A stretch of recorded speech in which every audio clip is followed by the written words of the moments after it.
Atoms are ridiculous, and unbelievably small.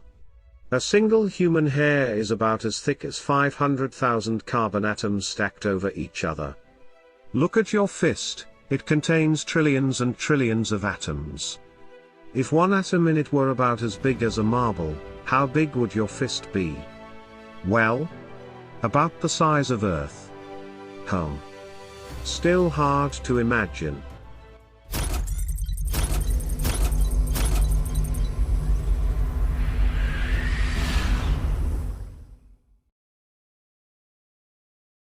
Let's try something different. Look at your little finger. Imagine that its tip is as big as the room you're sitting in right now. Now fill the room with grains of rice. One rice corn represents one cell of your fingertip. Now let's zoom in on the rice corn. And now, one cell is as big as the room you're in right now. Let's fill it with rice again. This is about the size of a protein. And now, let us fill all the empty spaces between the rice corns with fine grains of sand. This is roughly how small atoms are. What is an atom made of? Let us just pretend that atoms look like this for a minute to make it easier to understand. An atom consists of three elementary particles: neutrons, protons, and electrons. Protons and neutrons bind together and form the atom core, held together by the strong interaction, one of the four fundamental forces in the universe. They are made from quarks and held together by gluons. Nobody knows exactly how small quarks are. We think they might literally be points, like in geometry. Try to imagine them as being zero-dimensional.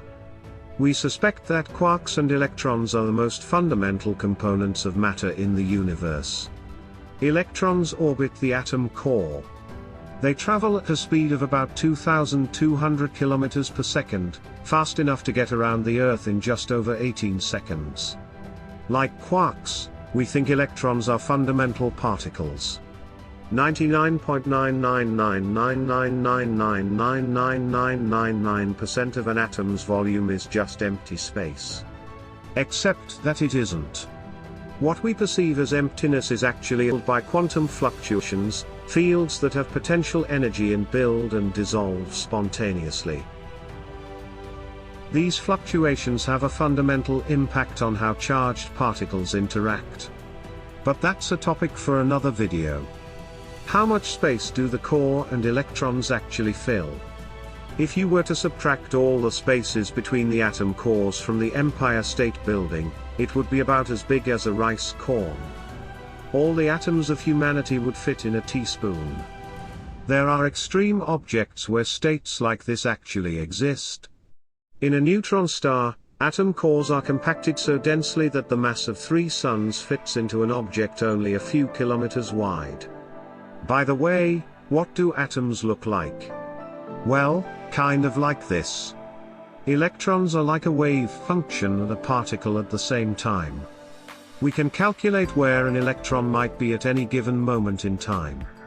These clouds of probability, called orbitals, are where electrons might be with a certainty of 95%. The probability of finding an electron approaches 0. The further we get away from the atom core. But it actually never is 0, which means that, in theory, the electron of an atom could be on the other side of the universe. Okay, wait a second. These strange thingies make up all the matter in the universe. For many dozens of known elements. You don't need many dozens of elementary particles, just 3. Take one proton and one electron, and you have hydrogen. Add a proton and a neutron, you have helium. Add a few more, you get carbon, a few more, fluorine. Even more, gold, and so on. And every atom of an element is the same. All hydrogen atoms in the universe, for example, are the same. The hydrogen in your body is exactly the same as the hydrogen in the sun. Do you feel confused right now? We certainly do. Nothing on this scale of the universe makes any sense in our world. And we've not even begun talking about quantum mechanics or the particle zoo, which are even stranger. Our model of atoms has changed a number of times since we first conceived it. And the current one will certainly not be the last. So let us support scientists and research. And wait for the next wave of mind-boggling new information about this strange world that is the basis for our existence. Want to know how the Earth is made? Check out this video.